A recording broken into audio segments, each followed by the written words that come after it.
The night Seren left, she took everything with her. Not jewels, not gowns, not the crown she'd worn for 6 months as Queen of Valdris. She took something far more valuable. Something the Alpha King didn't even know existed. His heir. She had been standing outside his study door, one hand pressed to her still flat stomach, rehearsing the words she would use to tell him. "Calum, I'm pregnant. We're going to have a child." But then she heard the laughter. Her husband's deep voice, rich with amusement, and another voice beneath it, feminine and silken. Ravenna, his mistress. The woman everyone in court knew he visited. The woman Seren had pretended not to notice for months because pretending was easier than breaking. "She follows me around like a lost pup," Calum said, his voice dripping with contempt. "Those hopeful little eyes, as if I could ever want her." "Poor thing," Ravenna purred. "She actually believes you might love her someday." "Love her?" He laughed, and the sound shattered something in Serene's chest. "She was a treaty, a signature. I'd sooner love the chair I sit on." Serene's hand fell from her stomach. The words she'd been rehearsing died in her throat. And in that moment, standing in the darkened corridor with her heart in pieces at her feet, she made a decision. She would not beg. She would not weep. She would not give him the satisfaction of knowing he'd destroyed her. She would simply disappear. By dawn, the Queen's chambers were empty. Her crown sat alone on the vanity, and Seren was gone, carrying the Alpha King's only heir into the unknown. She never looked back. But Calum would spend the rest of his life wishing he had looked closer. The evening had started with hope. Seren had spent an hour preparing herself, choosing a gown the color of moonlight, brushing her dark hair until it gleamed. The healer had confirmed it that morning, 6 weeks along. A miracle she hadn't dared to hope for after months of Calum's coldness, his distant courtesy, his careful avoidance of anything resembling intimacy. But wolves were fertile creatures, and even the few obligatory nights he'd spent in her bed had been enough. She was carrying his child. Their child. And surely, she thought, surely this would change things. A baby would soften him. A baby would give them something to share, something to build upon.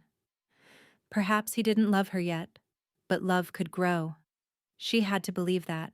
The castle corridors were quiet at this hour. Most of the court had retired after dinner, and the servants moved like shadows, unobtrusive and silent. Seren walked toward Calum's private study, where she knew he often worked late into the night. Her heart hammered against her ribs, a mixture of nervousness and fragile hope. She would tell him tonight. She would see his face when he learned he was going to be a father. She rounded the corner and stopped. The study door was slightly ajar, warm light spilling through the gap. She could hear voices inside, her husband's voice and someone else. A woman. Serene's wolf stirred uneasily within her. She knew she should announce herself. She should knock, enter, and interrupt whatever conversation was taking place. But something held her frozen. Some instinct, some warning prickling at the base of her skull. She stepped closer, silent as a ghost, and listened. "You spoil me, my king." Ravenna's voice was honey and venom, sweet on the surface with something darker beneath. "Another necklace. The courtiers will talk." "Let them talk." Calum sounded relaxed, content.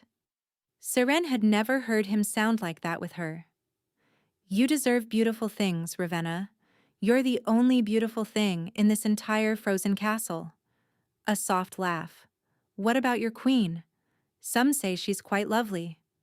"Some are blind." The dismissal in his voice was casual, careless. "She's plain. Ordinary. Her father's kingdom had strategic value, nothing more." Seren pressed her hand against the wall to steady herself. Her legs had gone weak beneath her. Strategic value. That's all she was. All she'd ever been. "She follows me around like a lost pup," Calum continued. Those hopeful little eyes, as if I could ever want her, as if she could ever compare to you. Poor thing, Ravenna murmured. She actually believes you might love her someday. Love her? The laugh that followed was cruel, sharp-edged. She was a treaty, a signature. I'd sooner love the chair I sit on. At least the chair doesn't look at me with that desperate, pathetic hope every time I enter a room. Something shattered inside Seren, not her heart. No, her heart had been fracturing slowly for months, crack by crack, slight by slight. This was something else. This was the final piece breaking free, the last thread of hope snapping clean. She stood in the darkness, one hand pressed to her stomach where his child grew, and heard the truth she'd been refusing to accept. He would never love her. He didn't even respect her. She was nothing to him. Less than nothing. Inside the study, Ravenna spoke again. Will you come to my chambers tonight? After I finish these reports, Calum replied. Keep the bed warm for me. Seren backed away from the door. Her movements were mechanical, automatic, her body operating on instinct while her mind reeled. She made it around the corner before the first tear fell, hot and silent against her cheek. She wiped it away with trembling fingers. No, she would not cry for him. She would not waste another tear, another hope, another moment on a man who saw her as furniture. Her wolf rose within her, fierce and wounded and furious. For months, that wolf had been quiet, subdued, trying to adapt to this cold mate, this distant husband, this life without warmth.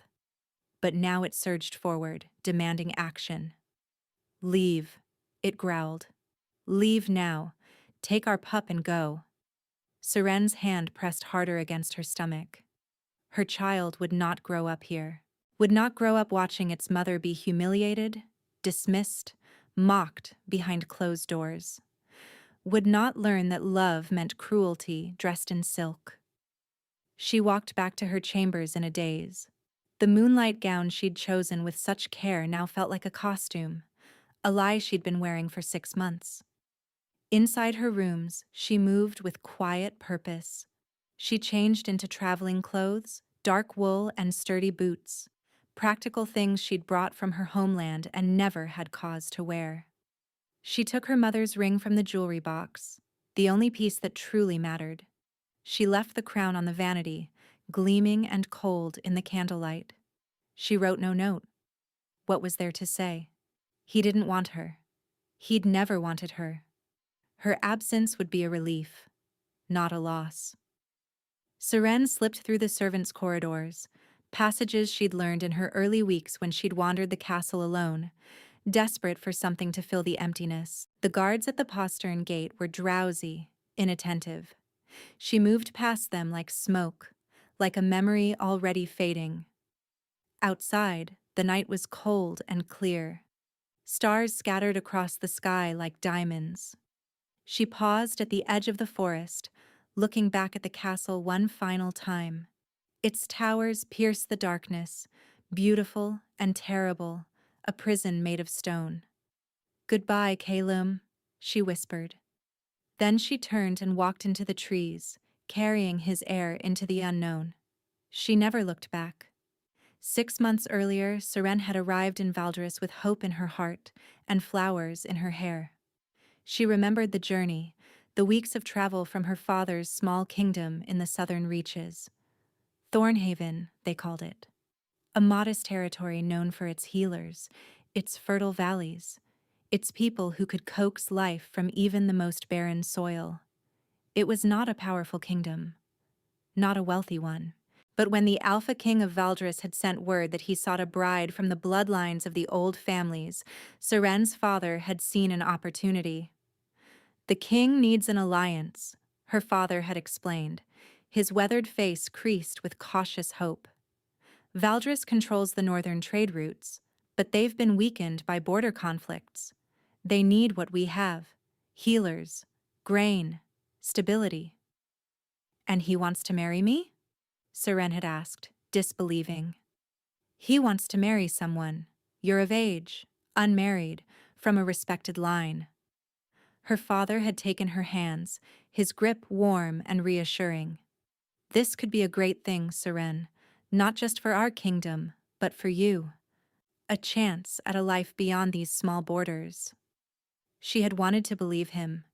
She had wanted to believe that this strange, distant king might see something in her worth loving, that she might build a life in his frozen northern kingdom, raise children, find purpose. So she had traveled north with her modest dowry and her mother's ring and her foolish, innocent hope. The wedding had been grand and cold, much like the groom himself. Seren remembered standing at the altar, her hands trembling slightly as she looked up at Kalum for the first time. He was beautiful. That was undeniable. Tall and broad-shouldered, with hair the color of winter wheat and eyes like pale amber, sharp and unreadable. His wolf's presence radiated power, the kind of dominance that made lesser wolves want to bare their throats in submission. She had expected coldness. The north was cold. Its king would be too. But she had not expected the way he looked through her, as if she were made of glass, transparent and unimportant. "I take you as my wife," he had said, the words formal and empty. "I take you as my husband," she had replied, her voice steadier than her heart. And that had been the extent of their connection. The first weeks had been the hardest. Seren had tried everything she could think of to reach him. She attended every meal, sitting at his side in the great hall, attempting conversation that he deflected with monosyllables. She asked about his kingdom, his work, his childhood. He answered in the fewest possible words, his attention always elsewhere. She visited him in his study, bringing tea, bringing small gifts from her homeland. He accepted them with polite indifference and returned to his documents.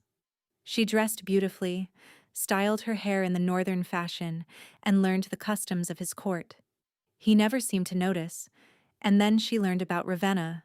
The whispers reached her within the first month.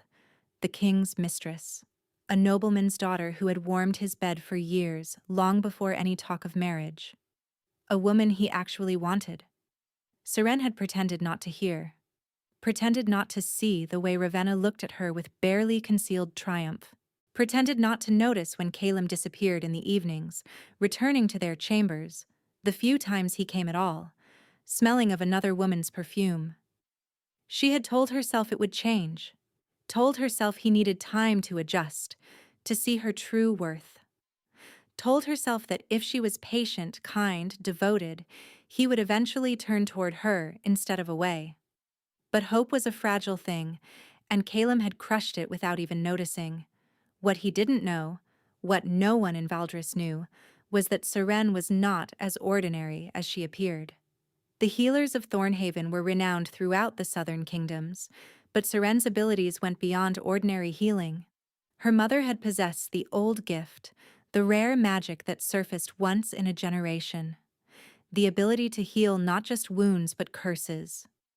To purify poisoned bloodlines. To restore what dark magic had corrupted.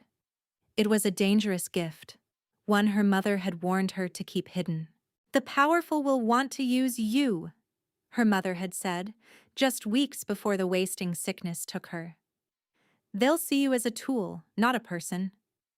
Promise me, Seren. Promise me you'll only reveal your gift to someone who truly loves you. Someone who sees your worth beyond what you can give them." Seren had promised, and so she had come to Valdris with her gift buried deep, waiting for the husband who would never love her to prove himself worthy of her trust. He never had. Now, walking through the dark forest with his child growing inside her, Seren touched her mother's ring and made a new promise. Her child would know its worth. Would know it was loved completely, unconditionally. Would never doubt for a single moment that it mattered.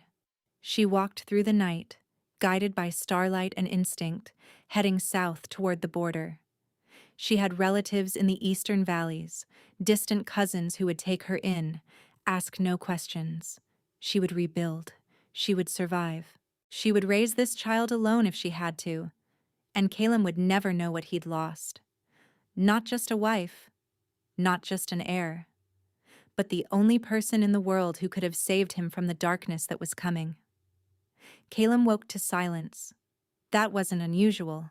His chambers were always quiet, the thick stone walls blocking out the sounds of the castle. But this silence felt different somehow. Heavier. Emptier. He rose, dressed without assistance as he preferred, and made his way to breakfast. The great hall was already filling with courtiers, the usual buzz of morning conversation humming beneath the vaulted ceiling. His seat at the head of the table was ready. The seat beside it, the queen's seat, was empty. "Where is my wife?" he asked the nearest servant. The young man blanched. I don't know, Your Majesty. Her chambers." "What about her chambers?" The maid said. "They said she wasn't there this morning. Her bed wasn't slept in." Caleb frowned. It was unlike Seren to miss a meal. She was nothing if not dutiful, appearing at every function, sitting beside him with that quiet, hopeful expression that always made him feel vaguely uncomfortable. "Find her," he ordered. An hour later, the captain of his guard stood before him with a face carved from stone. "Your Majesty, the queen is gone." "Gone?" Caleb repeated. "What do you mean, gone?" "Her traveling clothes are missing. Her mother's ring. The crown was left on her vanity." The captain hesitated. "The Peastern gate guards admit there may have been a lapse in their attention last night." Something cold settled in Caleb's chest. "She left? In the middle of the night? Alone?" "It appears so, Your Majesty." He stood so abruptly that his chair scraped against the stone floor. "That's impossible. Why would she leave? Where would she go?" The captain had no answers. Caleb strode to the queen's chambers himself, pushing past servants and guards. The rooms were exactly as the captain had described. Bed neatly made, untouched. Wardrobe open, a few practical items missing. Jewelry box still full of everything he'd given her. But there, on the vanity, sat the crown. Delicate silver, set with moonstones. He'd chosen it himself, had it made specifically for her coronation. She'd left it behind like it meant nothing. Because it did mean nothing, a voice whispered in his mind. "You made sure of that." He picked up the crown, turning it over in his hands. His reflection stared back at him from the polished silver, distorted and strange. When had he last spoken to her? Really spoken to her? Not just the empty courtesies he offered at meals? He couldn't remember. Days, perhaps. A week or more. What had he said the last time they were alone together? He couldn't remember that either. "Your Majesty." A servant appeared in the doorway, pale and nervous. "Lady Ravenna requests an audience." "Not now," Caleb growled. "She says it's urgent, regarding the queen." He went cold. "Send her in." Ravenna swept into the room moments later, beautiful as always in a gown of deep crimson, her dark hair cascading over her shoulders. But her expression was troubled, her scent carrying notes of concern that seemed almost too perfect. "My king," she said softly. "I heard about Seren. I had to come." "What do you know about this?" "I know she was unhappy." Ravenna moved closer, her hand reaching out to rest on his arm. "She came to me last week, crying, saying she couldn't bear it anymore." "Bear what?" "This life. This marriage." Ravenna's eyes glistened with what looked like sympathy.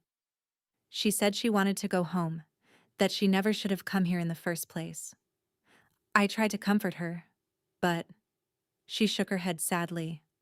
"I'm not surprised she left, Caleb, only that it took her this long." Something about Ravenna's words didn't sit right. Seren had seemed quiet lately, yes, withdrawn.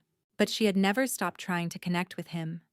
Never stopped appearing at meals, asking about his day, offering those small smiles that he'd learned to ignore. Had she really been so miserable? Had he really been so blind? She left no note. he said slowly. No explanation. Perhaps she didn't think you'd care. Ravenna's voice was gentle, but the words cut deep. You've never been warm with her, my king. She must have felt unwanted. Unwanted. The word echoed in his mind. I need to find her, he said, the decision crystallizing suddenly. Send out search parties. Alert the border guards. She can't have gotten far. Ravenna's expression flickered so briefly he almost missed it. Something that looked almost like alarm. Is that wise? If she wants to leave? She's my wife. My queen. I can't simply let her disappear. Of course. Ravenna recovered smoothly, her smile returning. I only meant, perhaps give her time. Space. Let her realize she's made a mistake. But Calum was no longer listening. He strode out of the chamber, shouting orders to his guard, his mind racing. Why did it matter so much? He'd never wanted this marriage, never wanted her. She was a treaty, a signature, exactly as he'd said. So why did her absence feel like a wound? He was halfway to the stables when his steward intercepted him, breathless and pale. Your Majesty, the royal healer. He says he must speak with you immediately. He says it concerns the queen. Calum followed the steward to the healing wing, where old Brennan waited with grave eyes and trembling hands. Your Majesty. The healer bowed deeply. I debated whether to speak, but given the circumstances, speak plainly. Brennan swallowed hard. The queen came to see me yesterday morning. She asked me to confirm something for her, something she suspected. What? The healer met his eyes, and Calum saw something there that looked almost like accusation. The queen is pregnant, Your Majesty. 6 weeks along. She's carrying your heir. The world tilted. Pregnant. She was pregnant. And she had left him anyway. Left knowing she carried his child. Left without telling him, without giving him a chance to... To what? To mock her some more? To dismiss her again? To prove once more that she meant nothing to him? The memory hit him like a physical blow. Last night, his study. Ravenna laughing at something he'd said. What had he said? She follows me around like a lost pup, those hopeful little eyes. She was a treaty, a signature. I'd sooner love the chair I sit on. Had Seren heard?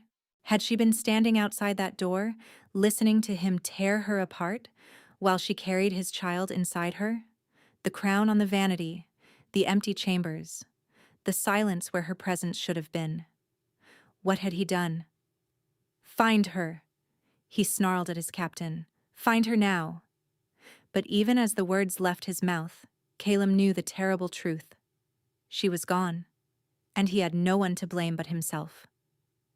3 weeks later, Seren stood in a sunlit kitchen, her hands covered in flour, watching her cousin's children chase each other around the garden. The eastern valleys of Thornhaven were nothing like Valdres. Where the north had been all stone and ice and shadows, this place was warmth and green and life. The cottage her cousins Marin and Doran had offered her was small but clean, nestled at the edge of a village so tiny it barely appeared on maps. Perfect for disappearing. You're sure no one will come looking? Seren had asked when she first arrived, exhausted from weeks of travel, her feet blistered and her heart hollow. Marin had wrapped her in a fierce embrace. Let them look. They'll find nothing here but farmers and sheep. You're safe, cousin. You and the little one. Safe. The word felt foreign on Seren's tongue. She hadn't felt safe in months, perhaps years, but slowly, day by day, she was beginning to believe it. Her pregnancy was progressing well. The village midwife, a gentlewoman named Isolde, had examined her and declared both mother and child healthy. The sickness that had plagued her first weeks had faded, replaced by a growing appetite and a fierce protectiveness that surprised her with its intensity. This child would be loved, would be wanted, would never doubt its worth. That was the promise she made every morning when she woke, and every night when she slept. Some nights she dreamed of Calum, of his cold amber eyes, his dismissive voice, the cruel laughter she'd heard through that study door. She would wake with tears on her cheeks and fury in her chest, and she would press her hands to her growing belly and remind herself why she'd left. He didn't deserve to know this child. He didn't deserve her.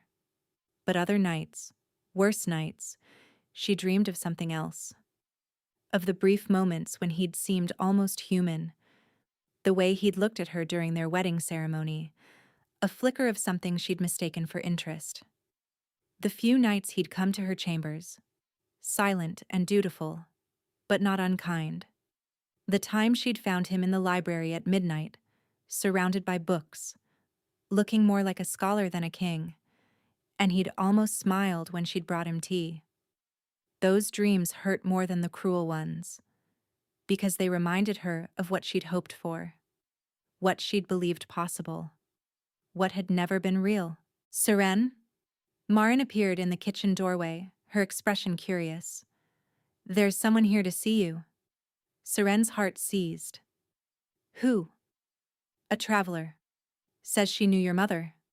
She dried her hands on her apron and followed Marin to the cottage's main room, where an elderly woman sat by the fire. Her hair was silver white, her face deeply lined, but her eyes were sharp and knowing. She wore the robes of a healer, the old kind, and the traditional garments that marked practitioners of the ancient arts. You're Seren, the woman said. It wasn't a question. I am. I'm Morwen. I trained with your mother many years ago. The old healer's gaze traveled over Seren slowly, assessing. You have her look. And her gift, I suspect. Seren went still. I don't know what you mean. Child? Morwen's voice was gentle but firm. I can sense it in you. The old power, the purifying light. Your mother had it too, though she hid it well. She leaned forward. You can't hide it forever. Not now. Not with what's coming. What's coming? The old woman's expression darkened. There's a shadow over the northern kingdoms, a curse that's been building for years, poisoning the bloodlines of the great houses, your husband's house most of all. Seren's blood ran cold. My husband is not my concern anymore. Perhaps not, but his kingdom is suffering, child. His people are suffering, and soon the suffering will spread south. Morwen reached out, her gnarled fingers closing around Seren's wrist. You're the only one who can stop it. The only healer left with the gift strong enough to purify what's been corrupted. You're wrong. Seren pulled away. I'm not going back there. I won't. Then the darkness wins. Morwen stood slowly, her joints creaking. Think on what I've said, child. Your mother died protecting her gift. Will you let her sacrifice mean nothing? She left without another word, disappearing down the road like a ghost. Seren stood in the doorway watching her go, one hand pressed protectively over her belly. A curse, a shadow, suffering that would spread. It wasn't her problem. Calum had made it clear she meant nothing to him. Why should she risk herself, risk her child, to save a kingdom that had never wanted her? But even as she told herself this, her mother's voice echoed in her memory. The gift isn't for us, Seren. It's for others. That's the burden we carry.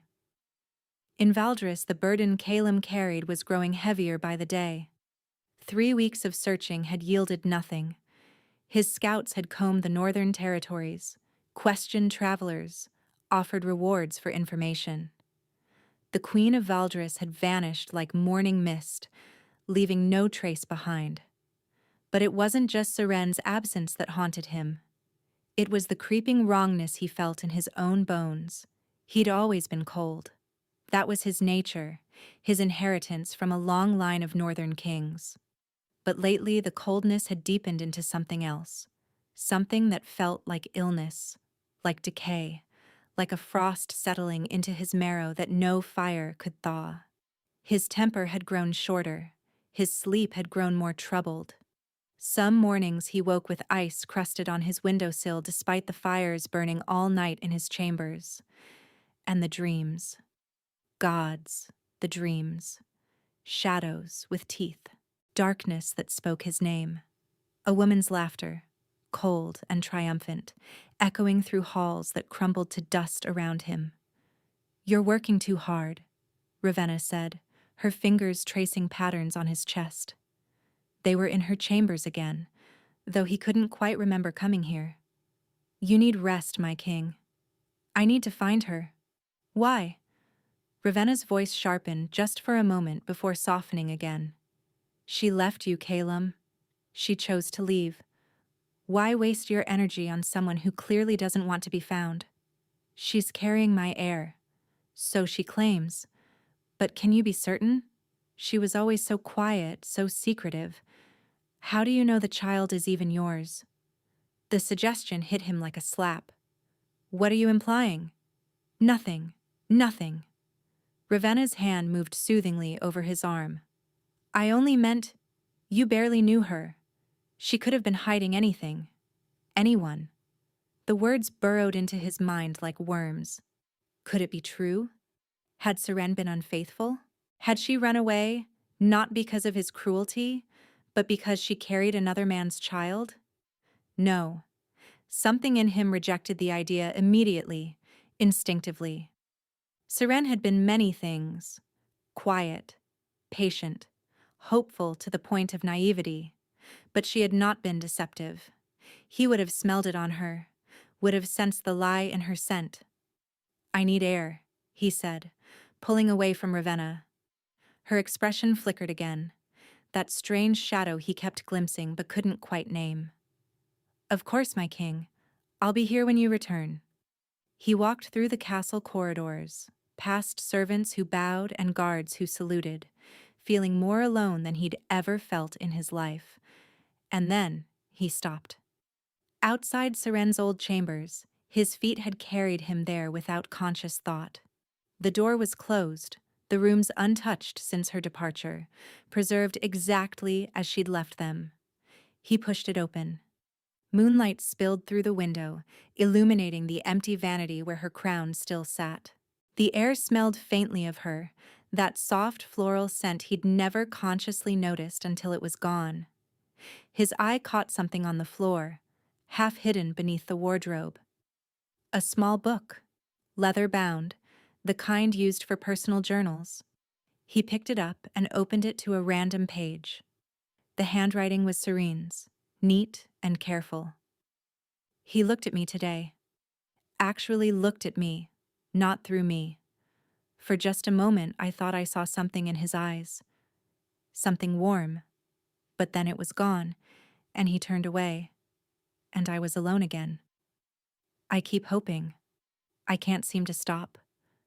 Mother always said hope was my greatest weakness. Perhaps she was right." Calum's hands trembled as he turned more pages. "The mistress watches me with such hatred. I pretend not to see. What good would confrontation do? He's chosen her. He's always chosen her. I'm just the treaty wife, the signature, the necessary inconvenience. But sometimes, late at night, I wonder what it would take to make him see me. Really see me." And then, near the end, an entry that made his blood run cold. "I went to the healer today. My suspicions were confirmed. I'm carrying his child. Our child. I should be overjoyed. Instead, I'm terrified. Because I know that even this won't be enough. Even a baby won't make him love me. And I don't know how much longer I can survive being invisible to the man I married." The journal fell from his nerveless fingers. She had loved him. Despite everything, despite his coldness, his neglect, his cruelty, she had loved him. And he had destroyed her. 2 months passed. In the eastern valleys, Seren's belly grew round and full, her child quickening inside her. She felt the first kicks on a warm spring morning, tiny flutters that made her laugh and cry at the same time. She had built a life here, a small life, simple and quiet, but hers. She helped Marin with the children, assisted Isolde with village births, and gathered herbs in the meadows. The villagers had accepted her without question, this quiet woman with sad eyes and gentle hands who had appeared from nowhere and asked for nothing but peace. But peace, she was learning, was harder to keep than she'd imagined. The old healer's words haunted her. A curse, a shadow, suffering that would spread. And then the sickness came to the village. It started with the children. Fevers that wouldn't break. A strange pallor that made their skin look almost gray. The village healer tried everything, herbs and poultices and prayers, but nothing worked. "I've never seen anything like it," Isolde confessed, her face lined with exhaustion and fear. "It's as if something is draining the life out of them." Seren looked at the children lying in their beds, their small bodies struggling, and felt her mother's gift stirring inside her. She could help. She could heal them, but to do so would mean revealing herself, would mean risking discovery. Could she live with herself if she let them die? The answer came when Marin's youngest, a bright-eyed girl named Petra, fell ill. Seren sat by her bedside all night, watching the child's labored breathing, feeling the wrongness radiating from her small body. This was no ordinary sickness. This was corruption. Dark magic seeping into innocent flesh, the shadow Morwen had warned about. "I'm sorry, Mother," Seren whispered. "I can't stay hidden any longer." She placed her hands on Petra's chest and opened herself to the gift she'd suppressed for years. Light poured through her, golden and warm, flooding into the child's body. She felt the corruption recoil, felt it shriek and writhe as her power burned it away. It was like pulling poison from a wound, agonizing and exhausting, but she didn't stop. She couldn't stop. When it was over, Petra's breathing had eased. Color was returning to her cheeks. The gray pallor was gone. Seren collapsed beside the bed, drained but triumphant. "What? What did you do?" Marin stood in the doorway, her face pale with shock. "I healed her." Seren's voice was barely a whisper. "It's my gift. My mother's gift. I can purify what's been corrupted." Word spread through the village like wildfire. Within days, Seren had healed every affected child. Within weeks, people were traveling from neighboring villages, bringing their sick, their cursed, and their desperate. She turned no one away. But with each healing, the corruption she encountered grew stronger, more familiar, as if it came from a single source, a single darkness, spreading outward like poison in a stream. "It's getting worse," she told Morwen, who had returned as if she'd known she would be needed. "The curse, it's growing. Because its source still lives." The old healer's eyes were grave. "The shadow at the heart of Valdris. It feeds on the king's bloodline, and it won't stop until it's consumed everything." "The king's bloodline?" Seren's hand went to her belly. "But my child is protected. For now. Your gift shields the babe inside you." Morwen leaned closer. "But once the child is born, once it enters the world separate from your body, the curse will seek it out. The heir of Valdris, the purest blood, the greatest prize." Horror washed through Seren. "How do I stop it?" "You must destroy the source, the one who cast the curse." Morwen's voice dropped to a whisper. "The one who has been feeding it for years, growing its power, using it to corrupt the king himself." "Who?" "I don't know her true name, but she wears the face of beauty and speaks with honeyed lies. She has been at the king's side for years, whispering poison into his ear, turning his heart to ice, preparing him for destruction." Ravenna. The realization hit Seren like a physical blow. Ravenna was the source. Ravenna had been cursing Calum all along, turning him cold, driving them apart, and ensuring that no love could survive between them. Everything Seren had suffered, every cruel word Calum had spoken, every moment of heartbreak and humiliation, It had all been engineered. She hadn't lost her husband to indifference. She had lost him to dark magic. I have to go back, Seren breathed. You do. Morwen nodded slowly. But you cannot go alone. The witch is powerful, and you are with child. You need allies. I don't have allies. I have no one. You have your gift.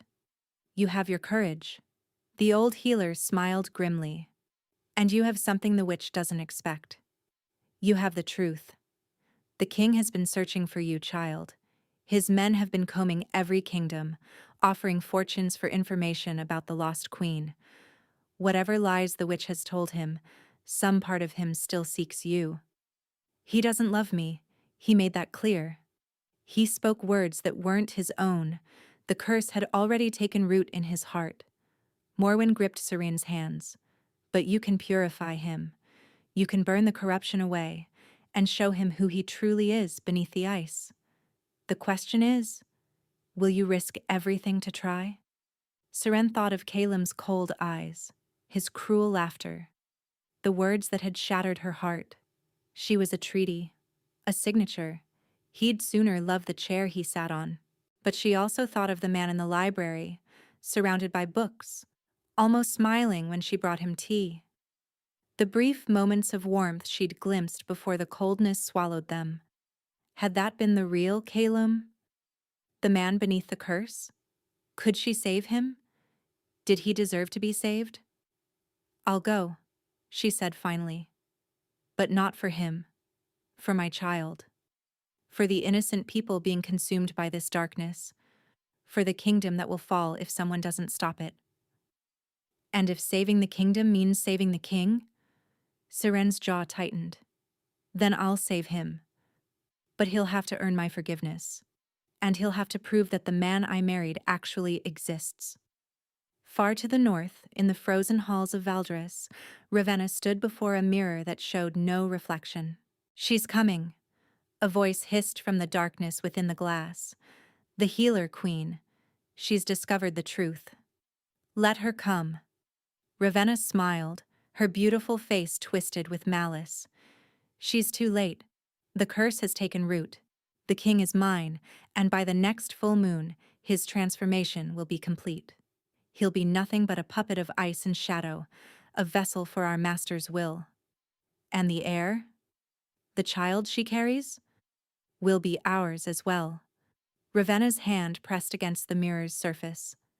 The purest blood of Valdres, born with the corruption already inside it, a perfect weapon, a perfect host. The darkness in the mirror laughed cold and triumphant. The queen thinks she can save them, it whispered. Let her try. Her hope will make her destruction all the sweeter. The transformation in Calem had become impossible to ignore. His servants whispered about the frost that crept along his chamber walls despite roaring fires. His guards exchanged worried glances when his eyes seemed to flash with unnatural cold during moments of anger. Even the courtiers, usually so careful to maintain their masks, couldn't hide their unease. The king was changing, and not for the better.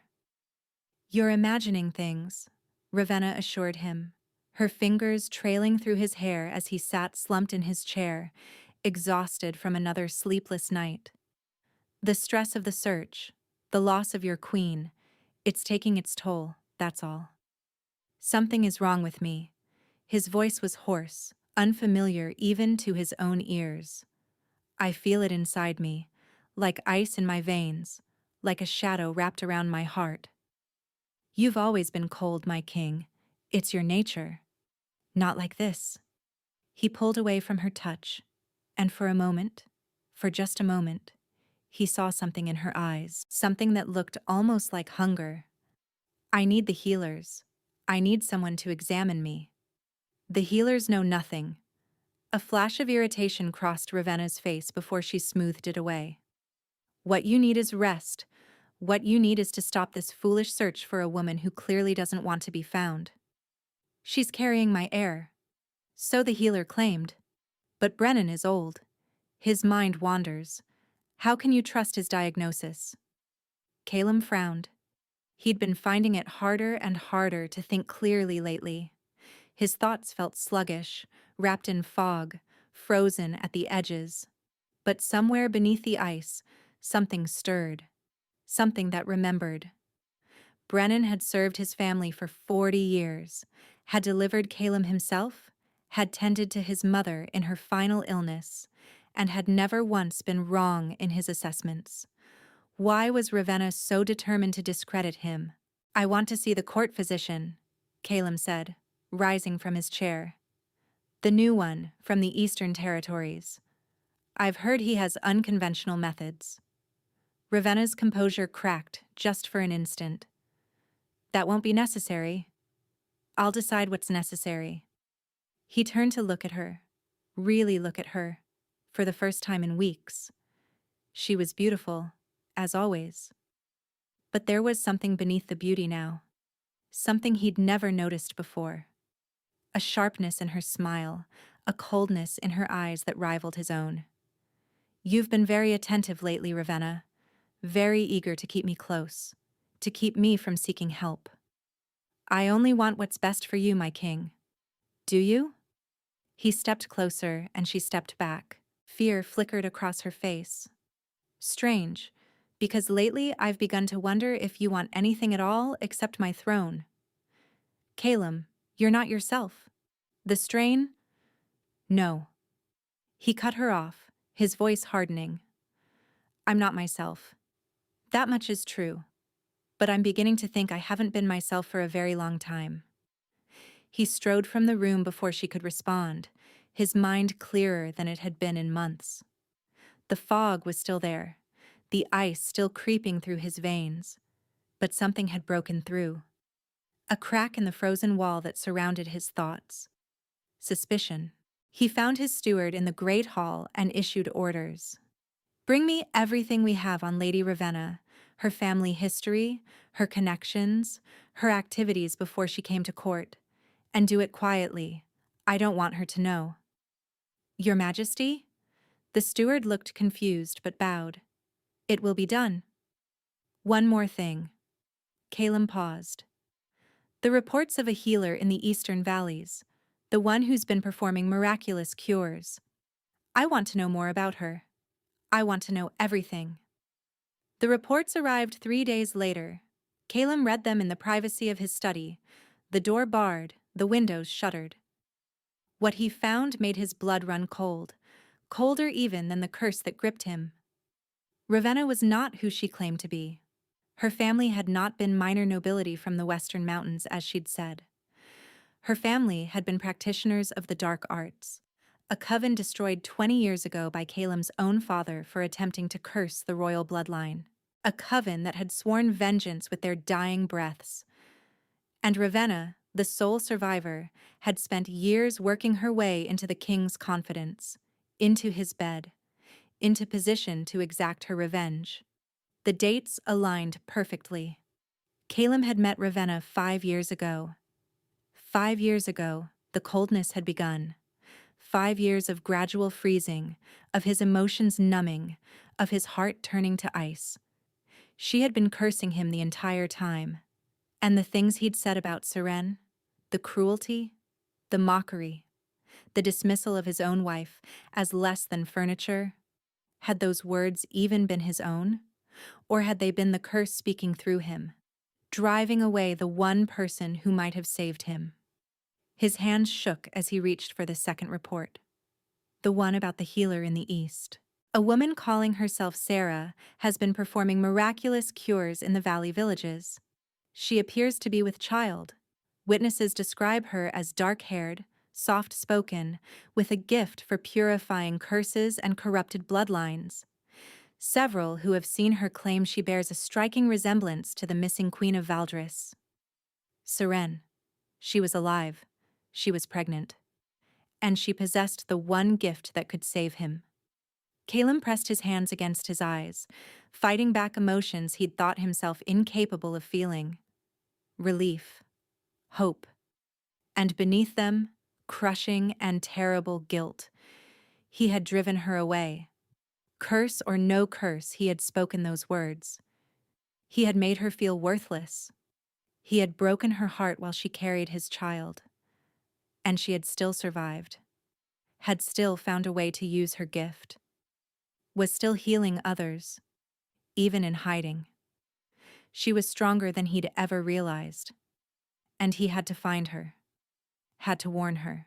Because if Ravenna knew about Seren's gift, if she knew about the child... A knock at the door interrupted his thoughts. "Your Majesty." The steward's voice was urgent. "Lady Ravenna is gone. She left the castle an hour ago with a company of hired men. The guards say she was heading east." East. Toward Seren. Calum rose, the ice in his veins momentarily forgotten, replaced by something hotter. Something that felt almost like the man he'd been before the curse took hold. "Ready my horse," he commanded. "And my best warriors. We ride within the hour." "Your Majesty, in your condition..." "I'll be in worse condition if I stay here and let that witch reach my wife before I do." He grabbed his sword from the wall, the weight familiar and reassuring in his hand. "Seren left because I was a monster. But she's carrying my child, and Ravenna wants to destroy them both. Whatever I have to do, whatever it costs me, I will not let that happen." He paused at the door, his next words quiet but fierce.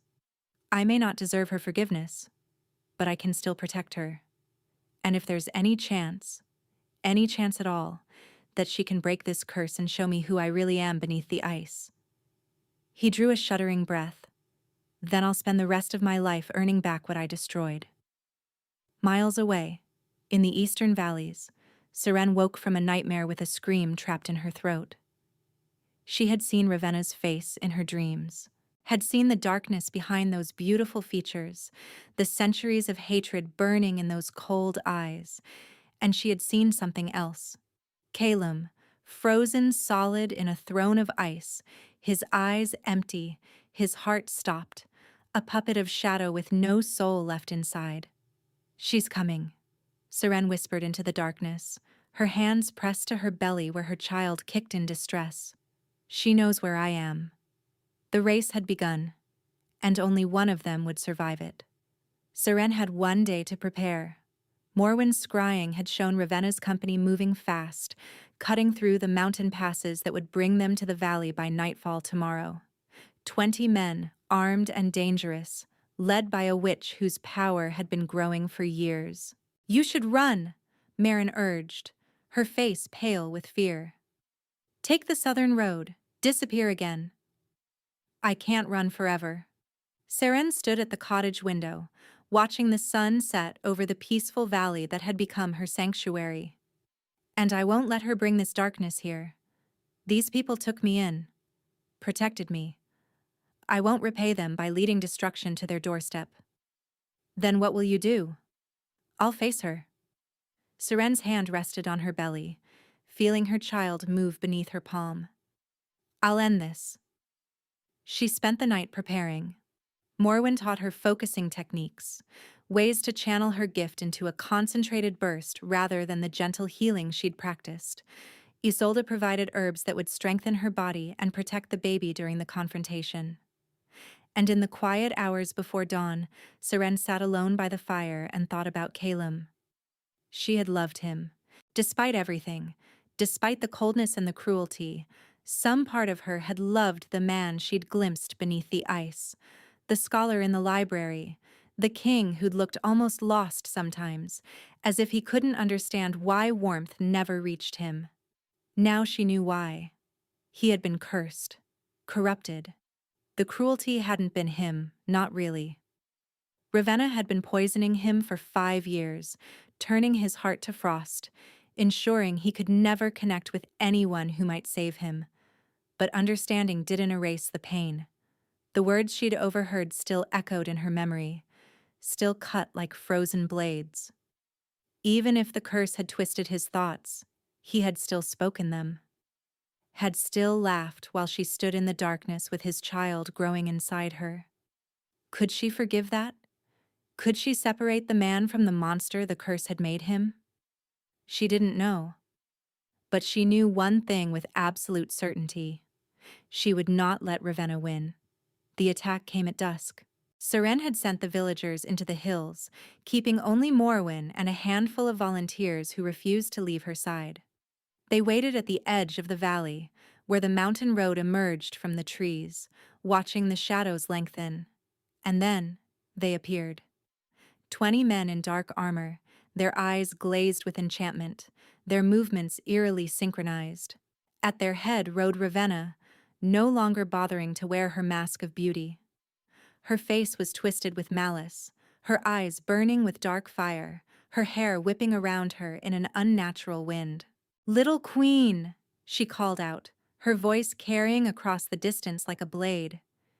"Did you think you could hide from me forever?" Seren stepped forward, her hands steady despite the terror thundering in her chest. "I'm done hiding." Ravenna laughed, the sound sharp and cruel. "So brave, so foolish.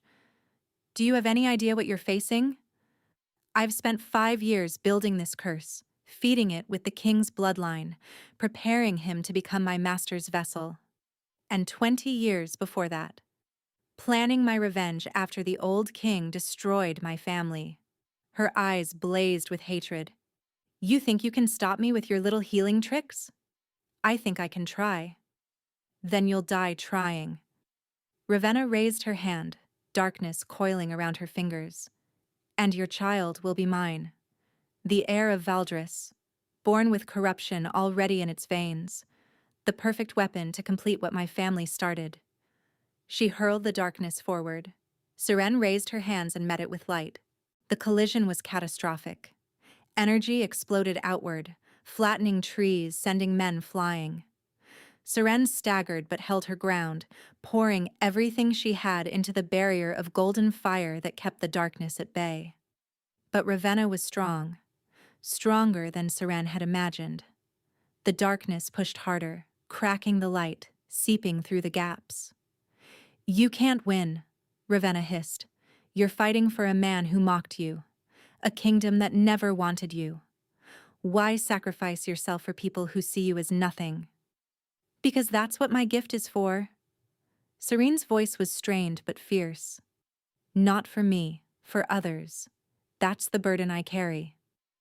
She pushed back with everything she had, and for a moment, just a moment, she thought she might win.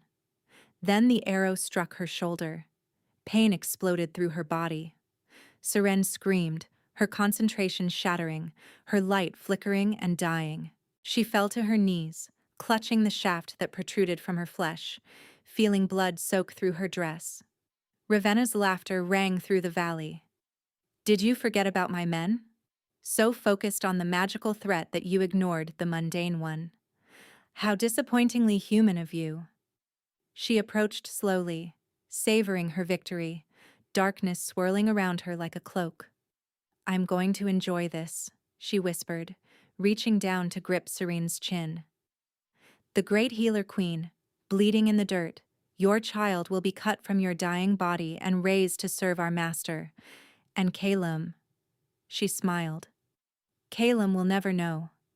He'll spend the rest of his frozen existence believing you abandoned him, that you never cared, that the child he's been searching for never existed at all." Seren spat blood in her face. "He's already searching," she gasped.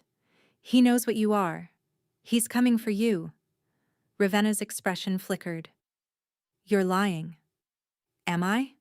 Seren managed a bloody smile. "You should have killed him when you had the chance. Instead, you played with your food, and now he's figured it out." For the first time, uncertainty crossed the witch's face, and then a horn sounded from the mountain pass. Ravenna spun, her eyes widening as riders poured from the trees, dozens of them, bearing the banner of Valdris, led by a figure in armor that gleamed like frost in the dying light. Calum. He had come. The battle was chaos. Calum's warriors crashed into Ravenna's enchanted soldiers, steel ringing against steel. But Calum himself rode straight for the witch, his sword blazing with a cold fire that seemed to burn the very air. "You!" Ravenna snarled, abandoning Seren to face this new threat. "How did you break free of my influence?" You got greedy. Calum dismounted, stalking toward her with murder in his eyes. You pushed too hard, too fast, and you made a mistake. You made me drive away the one person who might have saved me, but she didn't just give up. She survived. She healed others. And when I heard about a healer in the East with the power to purify curses, he smiled grimly. I knew. I knew it was her. And I knew you would come for her. You can't defeat me. The curse still holds you. You're still mine. Maybe. Calum raised his sword. But I can slow you down long enough for her to finish what she started. He attacked. The fight was brutal. Ravenna's dark magic clashed against Calum's frozen strength, neither able to gain the upper hand. But Seren could see the truth. The curse was draining Calum with every moment. Ice was spreading across his skin, slowing his movements, freezing him from the inside out. He was dying, killing himself to protect her. No, Seren whispered. She gripped the arrow in her shoulder and pulled. The pain was blinding. White-hot agony that nearly sent her into unconsciousness. But she held on. Held on because Calum was fighting for her. Because her child needed her. Because she was the only one who could end this. She pressed her hand to the wound and healed it, burning through her reserves, feeling her gift flare and dim and flare again. Then she stood. Ravenna. The witch turned, shock written across her features. Impossible. You should be dying. I'm full of surprises. Seren walked forward, golden light building around her hands. You've spent 5 years building your curse, feeding it, growing it, but you forgot something important. What? Fire melts ice. Seren's eyes blazed. And love burns brighter than hate. She released everything she had. The light exploded outward in a wave of purifying fire, golden and brilliant and absolutely devastating. It washed over the battlefield, burning away enchantments, freeing Ravenna's soldiers from their magical bondage, and it struck Ravenna full in the chest. The witch screamed. Her darkness writhed, fighting against the light, but it was no match for years of suppressed power finally unleashed. The corruption burned away layer by layer, the curse unraveling, the shadows dissolving into nothing. Ravenna aged before their eyes. 20 years of stolen life drained away in seconds, leaving behind a withered husk that crumbled to dust. And then it was over. Seren collapsed, her vision swimming, her body utterly spent. The last thing she saw before darkness took her was Calum's face above her. His eyes wide with terror, his hands gentle as he caught her falling body. Seren, he breathed. Stay with me, please. Stay with me. But consciousness was already slipping away, and Seren tumbled into the void, uncertain if she would ever wake again. She dreamed of warmth. For so long her dreams had been cold, frozen castles and icy eyes and words that cut like winter wind. But now there was warmth, gentle heat surrounding her, seeping into her bones, thawing the places that had been frozen for so long. And a voice, a familiar voice, rough with emotion, speaking words she'd never expected to hear. I'm sorry. God, Seren, I'm so sorry. I didn't know.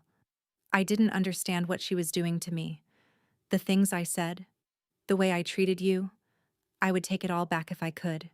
Every cold word, every dismissal, every moment I made you feel worthless. A hand holding hers, warm now, not cold. Fingers intertwined with her own, gripping tight as if afraid she might disappear. Please wake up. Please give me a chance to make this right. I know I don't deserve it.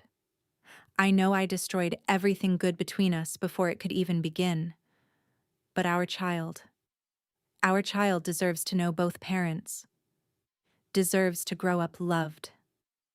And I swear, Seren, I swear on everything I am, if you wake up, I will spend the rest of my life proving that I can be the man you hoped I was. Seren opened her eyes. She was in a bed, soft and warm, in a room she didn't recognize. Sunlight streamed through the window, painting everything in shades of gold.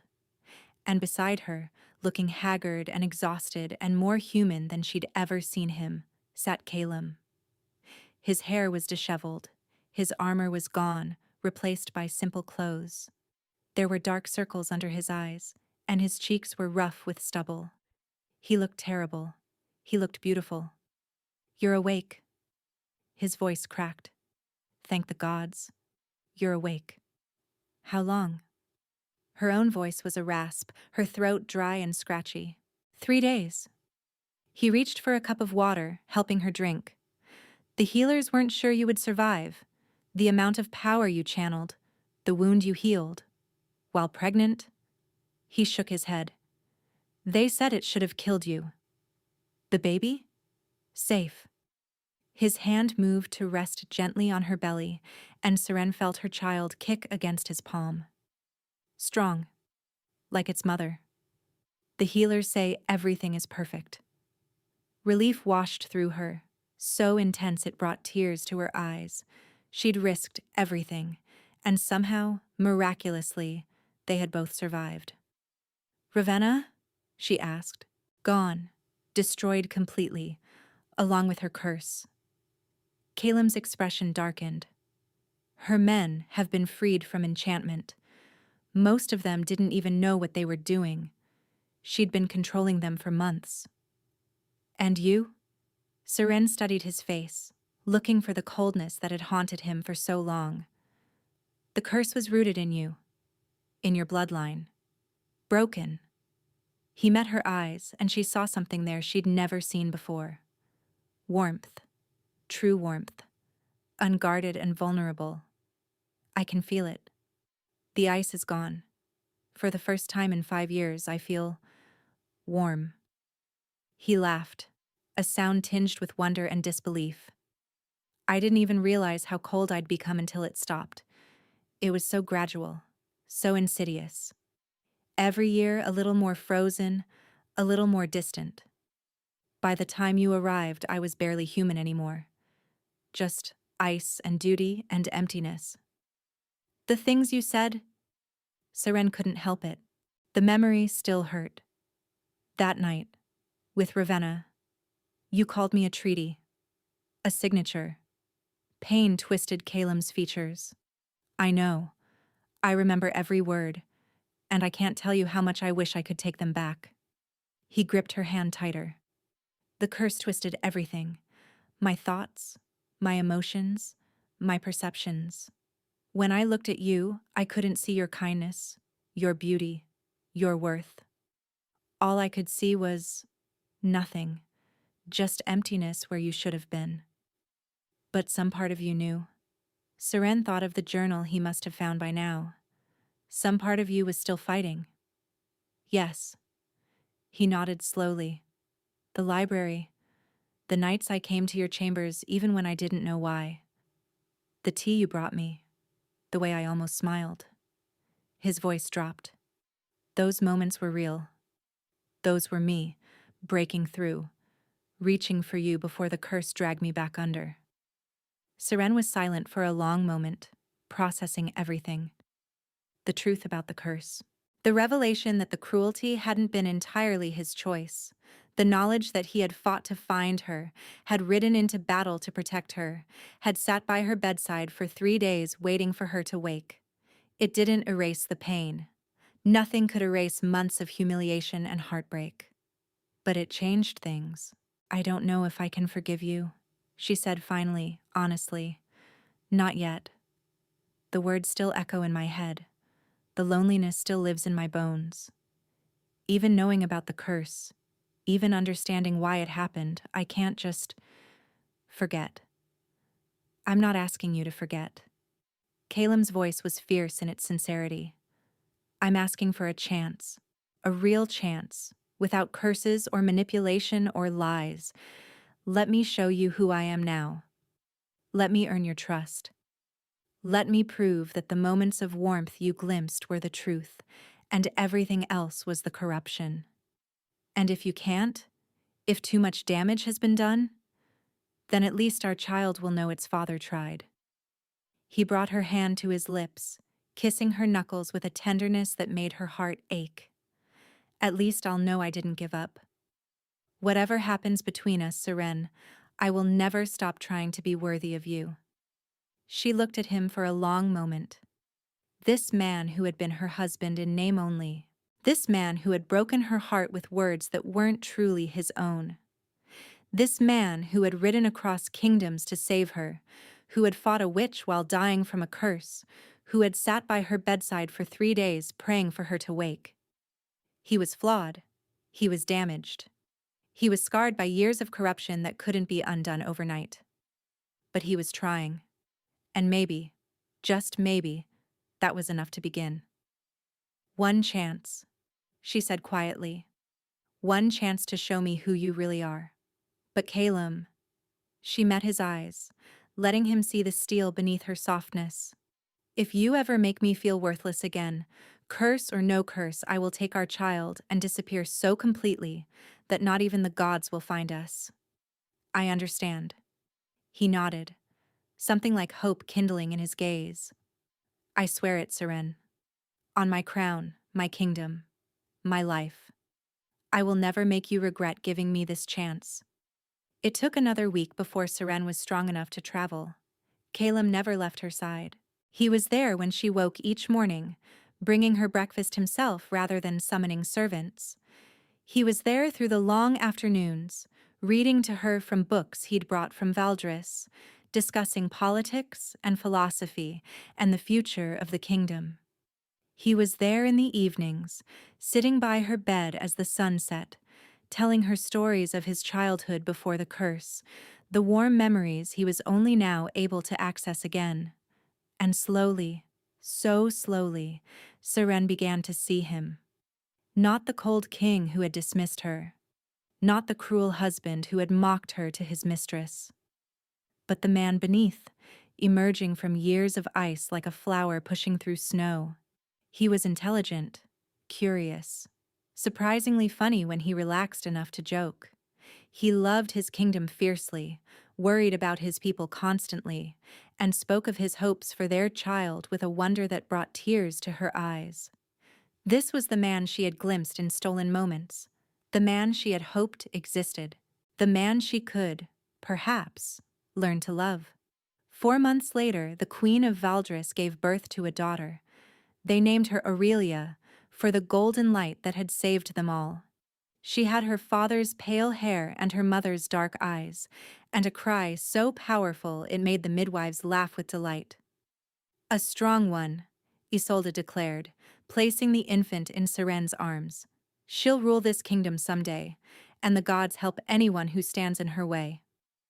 Caleb stood beside the bed, tears streaming unashamedly down his face.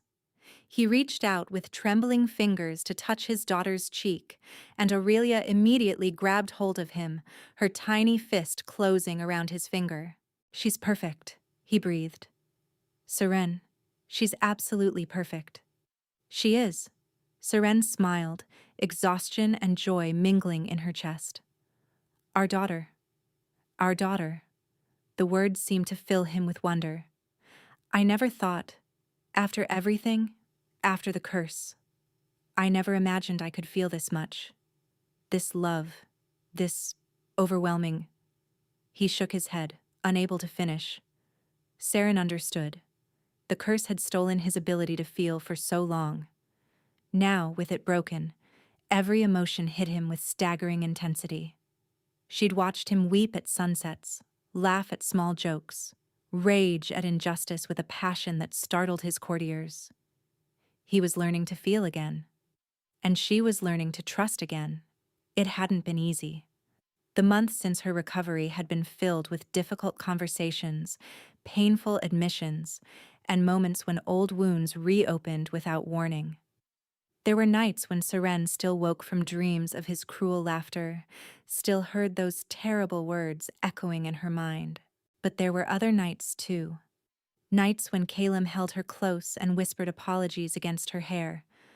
Nights when they talked until dawn, learning each other properly for the first time. Nights when he touched her with such reverent tenderness that she forgot to be afraid. He had kept his promise. Every day, in ways large and small, he had worked to earn her trust. He had involved her in council meetings, valued her opinions, and treated her as an equal partner rather than a treaty obligation.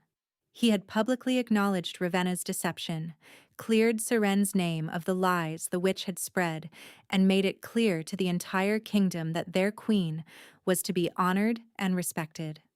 And when the court had whispered about the strangeness of their marriage, about the queen who had fled and the king who had chased her, Caleb had stood before them all and told the truth. "I was cursed," he had said, his voice carrying through the great hall. "For 5 years, dark magic corrupted my mind and froze my heart. It made me cruel. It made me cold. It made me drive away the woman I should have cherished." He had turned to look at Seren, seated beside him with her hand resting on her growing belly. "My queen saved me, not just from the witch who cursed me, but from the monster I had become. She is the strongest person I have ever known, and I am honored beyond words to call her my wife."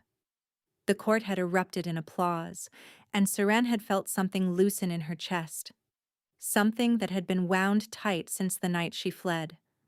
Maybe this could work. Maybe they could build something real from the ashes of what had been destroyed. Now, watching Caleb hold their daughter for the first time, Seren knew they had succeeded. "I want to do things differently," Caleb said softly, cradling Aurelia with exquisite care. "I want her to grow up in a warm home, a loving home. I want her to know that she matters, that she's wanted, every single day of her life. She will." Seren reached out, covering his hand with hers. "We'll make sure of it." He looked up at her, his eyes shining. "I love you, Seren. I know I've said it before, but I need you to understand. This isn't the curse speaking. This isn't obligation or duty or politics. This is me, the real me, loving you with everything I have." Seren's heart swelled. It had taken time, months of patience, of healing, of choosing each day to move forward instead of back. But she had found it at last. The love she had hoped for when she first traveled north. The partnership she had dreamed of when she married a stranger king. It had come through fire and ice, through betrayal and redemption, through the darkest night and into the dawn. But it had come. "I love you too," she said. "The real you, the man you were always meant to be." Caleb leaned forward and kissed her, gentle and warm, with their daughter cradled between them. The kingdom of Valdris flourished in the years that followed. Seren established a healing academy, training young practitioners in the old arts, ensuring that gifts like hers would never again be suppressed or hidden. Caleb reformed the laws that had allowed corruption to fester, created councils where common people could voice their concerns, and worked tirelessly to heal the wounds that Ravenna's influence had inflicted. Aurelia grew strong and bright, a princess beloved by her people, with her father's determination and her mother's compassion.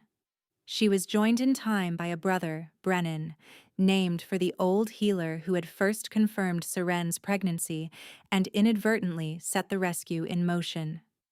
And in the castle that had once felt like a prison, warmth finally made its home. Seren would sometimes stand at her window, watching the sun set over the kingdom that had become truly hers. She would remember the night she fled, the desperation and heartbreak and fear. She would remember the woman she had been, broken and hopeless and alone, and she would marvel at how far she had come. "You're thinking again." Caleb's arms slipped around her from behind, pulling her against his chest.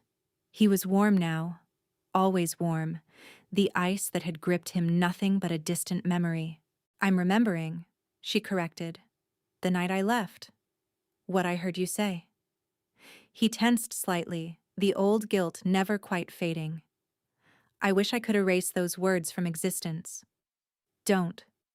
She turned in his arms, cupping his face in her hands. If I hadn't heard them, I wouldn't have left. I wouldn't have discovered the truth about Ravenna.